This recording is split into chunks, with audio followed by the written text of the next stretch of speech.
সমস্ত প্রতিকূলতাকে কাটিয়েও সারা দেশের মধ্যে প্রথম থেকে চতুর্থ স্থানের মধ্যে অবস্থান করছে। আমি বাকি শিক্ষা ব্যবস্থা নিয়ে আর বললাম না, আমি বলছি তফাৎটা কিন্তু গড়ে দিচ্ছেন প্রাথমিক শিক্ষকরাই, আপনারাই। একটা কথা খুব গর্ব করে আমরা বলতে পারি যে গোটা রাজ্য জুড়ে যত ভালো ভালো স্কুল এবং ভালো ভালো শিক্ষক আছেন, জানবেন যে সেখানে কোনো না কোনো উস্তিয়ান আছেন। এটা আমাদের খুব গর্বের ব্যাপার, আমরা এটাকে করতে পেরেছি।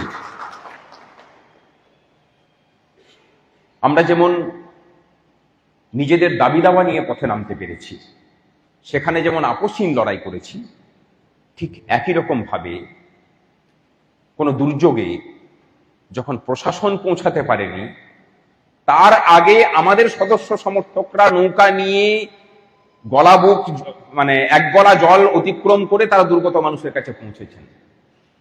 এই দুটো ছবি কিন্তু আমাদেরই ছবি, কোনো পৃথক নয়। একজন প্রতিভাবান শিল্পী, মানে ব্যায়াম এর প্লেয়ার, তিনি বাইরে যেতে পারছেন, আমরা সংগঠন থেকে চাঁদা তুলে দিয়েছি তাকে। একটা বিষয় গোটা রাজ্য জুড়ে প্রাথমিক শিক্ষকদের কাছে অন্তত প্রতিষ্ঠিত হয়ে গেছে যে এই একটা সংগঠন, যারা অন্যান্য সংগঠনও করেন তারাও জানেন যে বিপদের সময়ে আমার সংগঠন পাশে থাকুক বা না থাকুক, যারা পাশে থাকবে তারা হচ্ছে Usti united primary teachers welfare association. আর সেই বিপদের সময়ের পাশে থাকারই আরেকটা নাম অভয় মেডিক্লেম পলিসি। আপনার যখন সুখের সময় থাকবে তখন অভয়ের কথা মনে করার প্রয়োজন নেই সাথী, কিন্তু আপনার শরীর যদি কোনো সময় জবাব দেয়, তার জন্য এটা আছে। এটাকে আমাদের করার প্রয়োজন ছিল, আমরা বলছি ছিল, কারণ যে সংজ্ঞাতে যেভাবে একটা সংগঠনকে আমরা দেখি, সেই জায়গা থেকে এটা ছিল। আমরা মনে করি যে প্রাথমিক শিক্ষকদের অধিকার আছে চেন্নাই অ্যাপোলো বা মানে অন্য কোনো বড় বড় হসপিটালে গিয়ে পড়ে, বিলাসবহুল হসপিটালে গিয়ে পড়ে চিকিৎসা নেওয়ার। তার আর্থিক সঙ্গতি ছিল না, সরকারও তার দায়িত্ব নেয়নি, সংগঠন তার দায়িত্ব নিয়েছে বলতে পারবো না, একটা রাস্তা অন্তত উন্মোচিত করেছে। আজকের দিনে দাঁড়িয়ে এই রাজ্যের হাজার হাজার শিক্ষক শিক্ষিকা সেই ছাতার তলায় দাঁড়িয়ে থেকে নিজেদের স্বাস্থ্য সুরক্ষা নিয়ে অন্তত চিন্তামুক্ত হতে পেরেছেন, এটুকু বলতে পারা যায়। আমরা শুধু এটুকুর মধ্যে সীমাবদ্ধ থাকি না। আপনার রক্ত লাগবে, আমরা ব্যবস্থা করছি। যখন কিছু হচ্ছে না তখন আমরা চাঁদা তুলে সহযোগিতা করছি। কারোর অ্যাক্সিডেন্ট হলে পরে সেখানে পাশে গিয়ে দাঁড়ানো, কেউ ভর্তি হলে তাকে সেখানে সাহায্য করা, তার পাশে যাতে লোক থাকে তার ব্যবস্থা করা। অর্থাৎ পুরোটা একটা ইন্টিগ্রেটেড সিস্টেম হিসেবে চলছে, কোনো সরকারের পক্ষেও এটা করা সম্ভব নয়। WBHS এর দাবি সংগ্রামী যৌথ মঞ্চের পক্ষ থেকে মুখ্যমন্ত্রীর সাথে যেদিন বৈঠক হয় আমরা সেদিনই রেখেছিলাম, কিন্তু শর্ত আছে। শর্ত কি? সরকারি কর্মচারীদেরকে যে শর্তে দেওয়া হয়েছে সেই একই শর্তে দিতে হবে, আর এর মধ্যে গ্রেডেশন তুলতে হবে। সবার জন্যই মেডিকেল বাবদ 500 টাকা যদি কাটা হয়ে থাকে, তাহলে সকলেরই একই ফেসিলিটি পাওয়া উচিত, এটা সংগঠন মনে করে। এর মধ্যে কোনো বৈষম্য রাখা যাবে না। একজন বিডিও, তারও মেডিকেল ভাতা হচ্ছে 500 টাকা চিকিৎসা ভাতা, সেটা দিয়ে তিনি এক্সিকিউটিভ বেড পাবেন। আর একজন গ্রুপ ডি স্টাফ সেও 500 টাকা দিচ্ছে বলে সে সাধারণ বেড পাবে। এই বৈষম্য ঠিক নয়। 2008 সাল থেকে এই বৈষম্য চলছে। এই বৈষম্য মুক্ত হওয়া প্রয়োজন WBHS। লড়াইয়ের কথা দিয়ে আমি যাচ্ছি না, আমি ভাবছিলাম যে এই একটা ক্ষেত্র যাকে শত প্রতিবন্ধকতা দিয়েও হার মানানো যায়নি। যেদিন জলকামান চলল 2019 সালে, সরকার ভেবেছিল যে জলকামান দিয়ে বোধহয় এদের মেরুদণ্ডটা ভেঙে দেওয়া হয়েছে। তারা বুঝতে পারেনি যে ঠিক 16 দিনের মাথায় এমন ঝড় হয়ে আমরা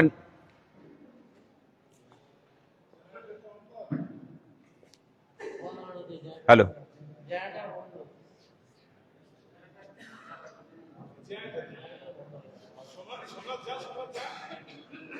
হ্যাঁ ঠিক আছে, চালু করবে নিশ্চয়ই।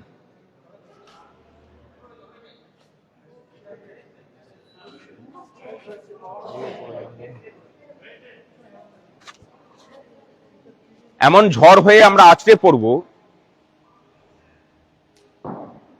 এমন ঝড় হয়ে আমরা আছড়ে পড়ব যে সরকারটাকেই মাথা নত করতে হবে। 2019 সালের 21শে জুলাইয়ের তৎকালীন মুখ্যমন্ত্রীর বক্তব্য মনে আছে নিশ্চয়ই, যাদের কেন্দ্রীয় হারে বেতন দরকার তারা কেন্দ্রে চলে যাক। আর তার 5 দিন পরেই তার সরকারকেই আমরা মাথা নত করিয়ে প্রাথমিক শিক্ষকদের জন্য বেতন কাঠামো সংশোধন করতে বাধ্য করিয়েছিলাম।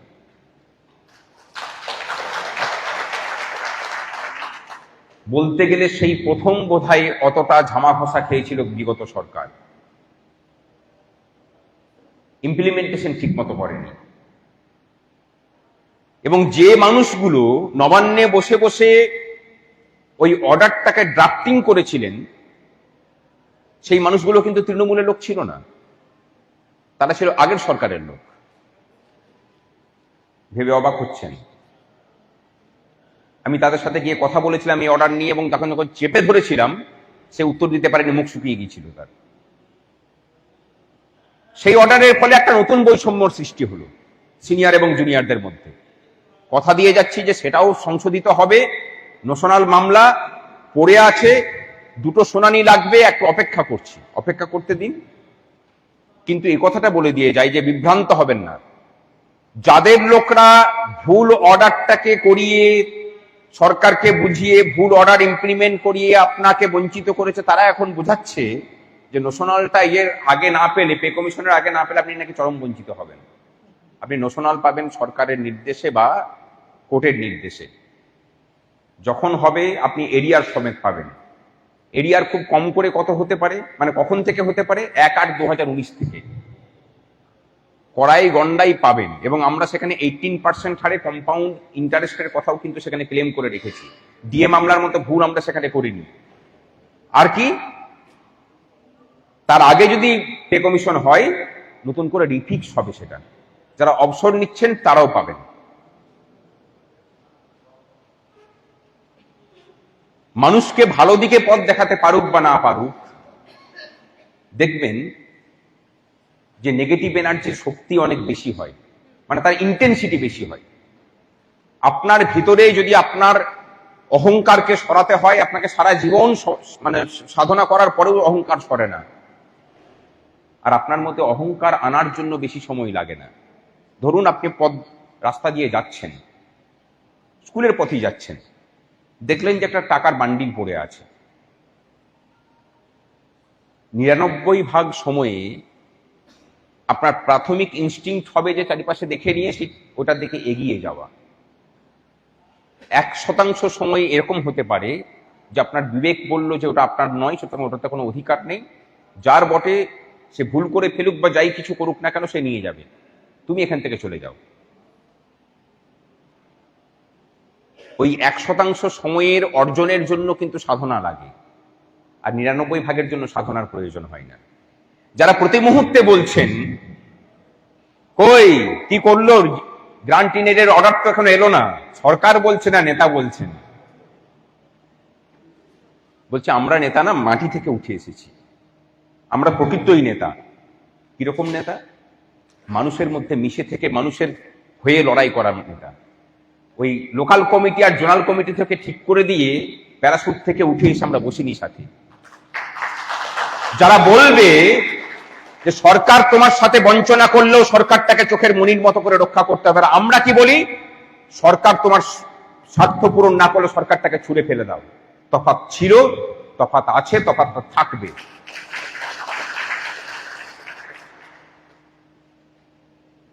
মেরুদণ্ড বিক্রি নেই স্লোগানটা আমরা দিয়েছিলাম, তারপরে সেটা চুরি হয়েছে। কিন্তু চুরি করা বিদ্যাতে তো আর চলে না। যেসব রহমানের দল মেরুদণ্ড বিক্রি নেই বলে কথাই কথাই বলতেন আমাদের শুনে শুনি, দেখলাম তারা কোনো সময় অনুপ্রেরণায় বিক্রি হয়ে গেলেন। আমরা বিক্রি হইনি, না বিগত সরকারের কাছে হয়েছি, না এই সরকারের কাছে হয়েছি। আমরা আমাদের নিজেদের জায়গাটা একই আছে। আমাদের পারিপার্শ্বিক পরিস্থিতিটা বদলে গেছে। আগে সরকার কথা শুনতো না, এখন বললে পরে সরকার কথা শুনে আমল দেয়। যেদিন শুনবে না সেদিন আমাদের জন্য রাস্তা উন্মুক্ত আছে, আমরা নামবো পথে। মুখ্যমন্ত্রী বলেছেন যে গ্রান্টিন এডের কর্মচারীদের বকেয়া আমি মিটিয়ে দেব, ভরসা রাখুন। একটু সময় দিতে হবে। আপনি সেখানে কি বলবেন যে না সময় দেবো না? আমরা বলেছি কি আপনি 2 মাস পরে দিন, কিন্তু অর্ডারটাকে বের করুন। এটাকে নিয়ে কথাবার্তা চলছে। যখন হবে না তখন আমরা দেখব। আর আপাতত 4 তারিখের পরে কলকাতায় কর্মচারীদের যত মিছিল হয়েছে 12 তারিখের মিছিলটাই সব থেকে বড় ছিল। সেটা তো 13 তারিখে 12 তারিখের ছিল, 13 না 12?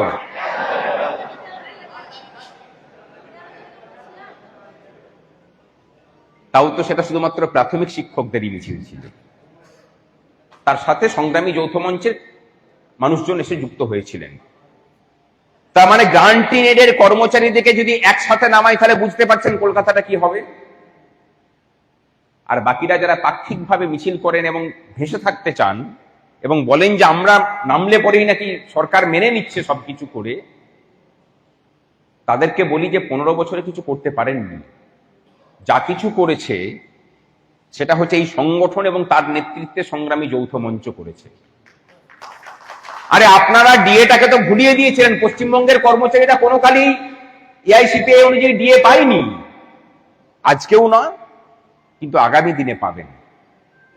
সরকারকে আমরা এটা বলেছি যে রাজি করিয়েছি, মানে প্রিন্সিপালি রাজি করিয়েছি যে এরপর থেকে যখন যখন কেন্দ্র সরকার দেবে তখন তখন থেকে সেই সময় থেকেই রাজ্য সরকারও লাগু করবে। আর এই যে 42% কথা, 20% দিয়েছে, বাকিটা হয়তো আগামী ফেব্রুয়ারি বা মার্চের মধ্যেই পেয়ে যাবেন। এটা মুখ্যমন্ত্রীর কথা, এটা আমার কথা নয়। আমি এমন কোনো কথা বলি না যেটা বৈঠকের মধ্যে এক কথা বলে এলাম আর বাইরে বেরিয়ে দাঁত চিবিয়ে চিবিয়ে মানে হাওয়া গরম করার কথা বলবো। এখানে স্বামীজির একটা কথা লেখা আছে যে মিথ্যাকে 1000 বার বললেও সেটা সত্য হয় না, আর সত্যকে 1000 বার মিথ্যা প্রমাণ করার চেষ্টা করলেও সেটা মিথ্যা হয় না। সত্যটা সত্য থাকে, মিথ্যাটা মিথ্যা থাকে। এই সত্য মিথ্যার পরিবেশের মধ্যে বড় হওয়া মানুষজন যারা ভাবছেন যে আমরা টেট পাস থেকে মুক্ত হওয়ার জন্য উস্তি ইউনাইটেড প্রাইমারি টিচার্স ওয়েলফেয়ার অ্যাসোসিয়েশনকে 1000 টাকা করে দিলাম, আমরা সব থেকে কম নিয়েছি। যে সংগঠনটা মাঝে মাঝে কানাঘুষো করে প্রশ্নটা তোলা করাচ্ছে তারা 5000 টাকা করে নিয়েছে। আমরা এই টেট মামলাতে গোপাল সুব্রমণিয়ামকে নিয়েছিলাম, একটা কনফারেন্সই প্রায় 4 লাখ টাকা পেমেন্ট করেছি, শুধু কনফারেন্স ফিজ। উপস্থিত থাকতে পারেননি। আজকে আবার কথা হয়েছে উনি দেশে ফিরেছেন গতকালকে। আমরা টেট নিয়ে নতুন করে তার সাথে বসছি আগামী আইনি পদক্ষেপ নিয়ে। আর টেট নিয়ে যে মিছিল দিল্লিতে আগামী 30 তারিখের মিছিল মানে আন্দোলন আছে, এই সমস্ত কিছু কিন্তু সেখান থেকে খরচা হচ্ছে। নিশ্চিত থাকুন এই সংগঠন 2018 সালে জন্ম নেওয়ার পর থেকে শিক্ষক শিক্ষিকাদের পাই পয়সার হিসেব রেখেছে, ভবিষ্যতেও রাখবে। আজকেও যে আমি এখানে এসেছি, আমি নিজের পকেটের টাকার থেকে তেল ভরে গাড়ি করে এসেছি, আপনাদের পয়সাতে নয়। কিন্তু আমরা এটাই, আমি এখান থেকে এসেছি, এখান থেকে যাব বর্ধমান থেকে কলকাতা যাব, রাত্রের বেলাতে হয়তো একটা মিটিং আছে বা কালকে হয়তো পোস্টপোন করতে পারি সেটাকে। সেই মিটিংটাতেও কিন্তু আপনাদের স্বার্থের কথা হবে। কাদের সাথে মিটিং আছে আমি সেটা বলছি না, সেটাও কিন্তু আমাদের নিজেদের পকেটের পয়সা খরচা করি। সুতরাং নিশ্চিত থাকুন 1000 টাকা দিয়েছেন, সেই 1000 টাকার পাই পয়সার হিসেব সংগঠন রাখছে, অনলাইনে দিয়েছেন। সব থেকে বড় কথা, আমরা খরচাটাও অনলাইনে করছি। যাবে কোথায়? যে কোনোদিন হিসেব চাইবেন পেয়ে যাবেন। আর টেট থেকে মুক্তির বিষয় কয়েকদিন আগে দিল্লিতে গিয়েছিলাম, তার আগে দেখেছেন যে অন্যান্য সংগঠনের সাথে আমাদের মানে মিটিং হয়েছে, এআইপিটিএফ এর সাথে মিটিং হয়েছে, অন্যান্য জায়গার সাথে কথা হচ্ছে। আমরা শিক্ষামন্ত্রী সহ নতুন শিক্ষামন্ত্রী যিনি হয়েছেন এনসিটির সাথে বসার চেষ্টা করছি, কেন্দ্রীয় শিক্ষা প্রতিমন্ত্রীর সাথে বসা হয়েছে। আমি এখনো বলছি যে লড়াইটা আমরা টেট না দেওয়ার জন্যই করছি। এবং খুব বেশি লড়াই তো আমরা হারি না, আশা করি এই লড়াইটাও জিতব। অনেককে বিভ্রান্ত করা হচ্ছে যে যারা 2010 সালের আগে যারা চাকরি পেয়েছেন, 2006 সালের আগে ধরুন 31/12/2006 আগে যারা জয়েন করেছেন, যারা 1 বছরের ট্রেনিং করে জয়েন করেছিলেন, তাদেরকে তো আপগ্রেড করানো হয়নি, তারা কি করে টেট দেবেন?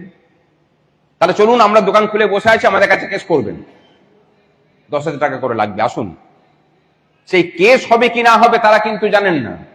তারা এটা জানেন যে সমস্যার সমাধানের যদি কোনো রাস্তা খোলা থাকে সেটা উস্তি ঠিক করে দেবে।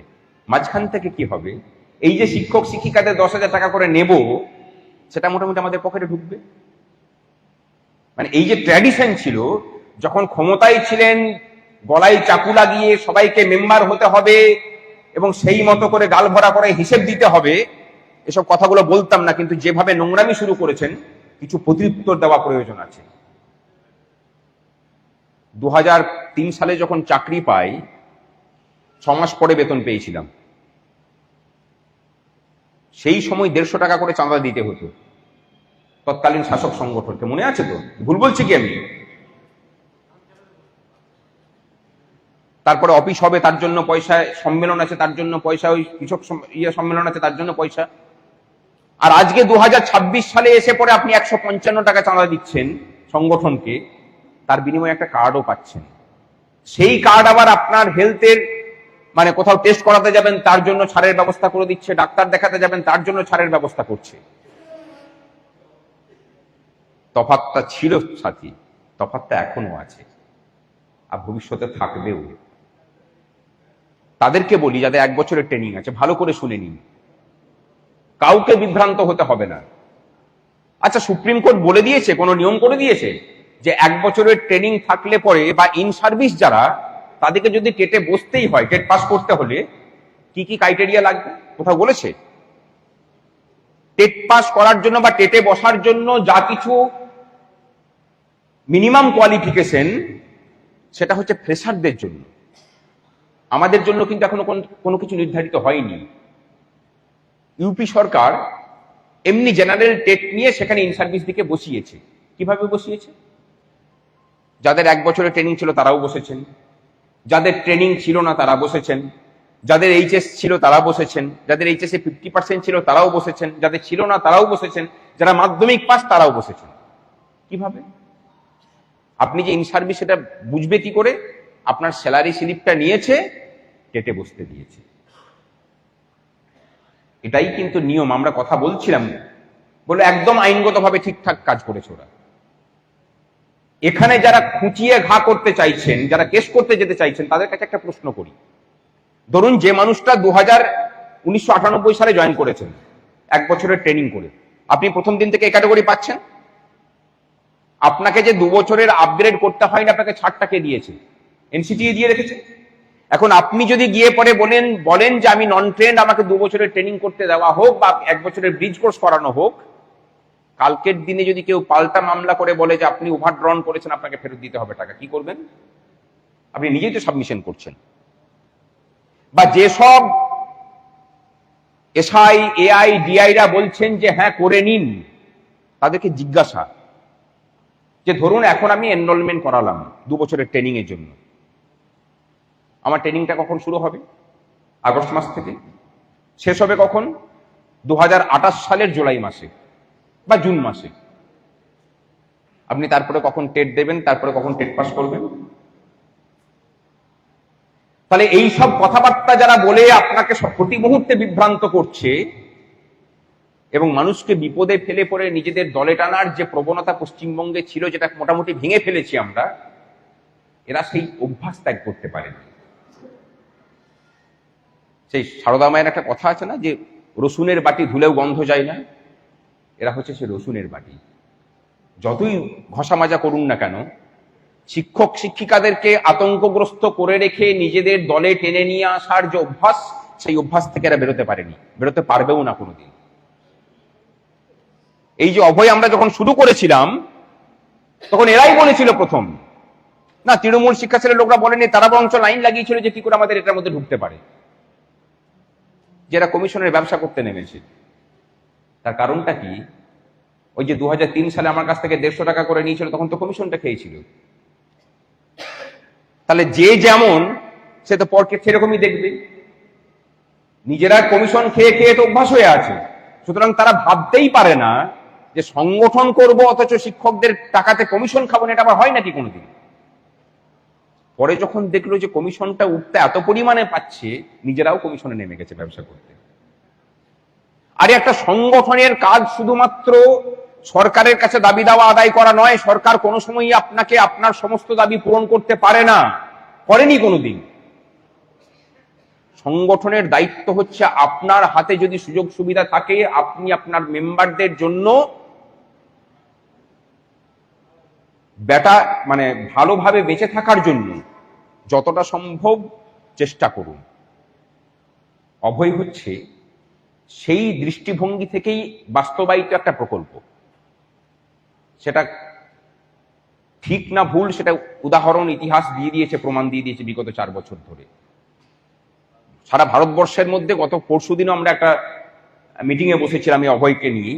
তা সেখানেও তারা বললেন যে গ্রুপ মেডিক্লেম পলিসি পশ্চিমবঙ্গে কেন, ভারতবর্ষে যেগুলো লাভে চলছে, কোম্পানি যেখান থেকে অল্প স্বল্প লাভ করতে পারে, তার মধ্যে অভয় একটা, আপনাদের প্রকল্পটা একটা। অথচ এমন কেউ বলতে পারবে না যে কেউ ক্লেম পায়নি। কাউকে ক্লেম আইনগতভাবে না পেলে কিছু করার নেই, না হলে কাউকে রিজেকশন কিন্তু হয় না, হলে পরে আমরা সেখানে প্রচেষ্টা করি। সেখানে হেড টিচারদের ইনক্রিমেন্টের বিষয়ে আপনারা ভাবছেন যে এটা চুপ করে আছে, নতুন পে কমিশন আসতে দিন। আমরা অন্যান্য রাজ্যে প্রাথমিক শিক্ষকরা হেড টিচার হলে পরে কি কি সুবিধা আছে সেগুলোকে নিয়ে চর্চা শুরু করেছি। নতুন পে কমিশন হলে পরে তাদের কাছে আমরা সেই দাবি পেশ করব, আশা করছি সেই জিনিস লাগু হবে। যেটা হয়েছে 2009 রূপাতে যেটুকু ভিক্ষা দিয়েছিল তার থেকে আরো ভালো অনেক কিছু হবে, কথা দিয়ে গেলাম।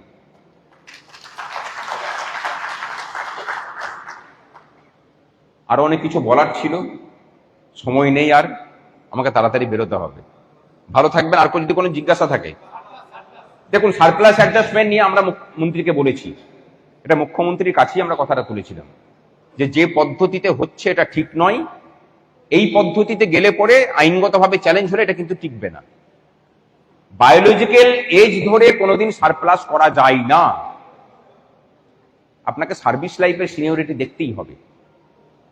আর তার থেকে বড় কথা, দপ্তরটা কে চালাচ্ছে আমরা কিন্তু এখনো পর্যন্ত কনফিউজড। মুখ্যমন্ত্রী বলে দিয়েছেন যে একটা প্রাথমিক বিদ্যালয়ে মিনিমাম 3 জন থাকতে হবে। শিক্ষামন্ত্রীর সাথে যখন ফোনে কথা বলছি তখন তিনি বলছেন আমরা নির্দেশ দিয়ে দিচ্ছি একটা বিদ্যালয়ে, প্রাথমিক বিদ্যালয়ে 3 জনের নিচে কোনো টিচার করা যাবে না। অথচ এসআইডিআইরা মিনিমাম 2 জন শিক্ষককে রেখে পড়ে সেখান থেকে তুলে দিচ্ছেন। আর এই মিনিমামের বিষয়টা এলো কিভাবে?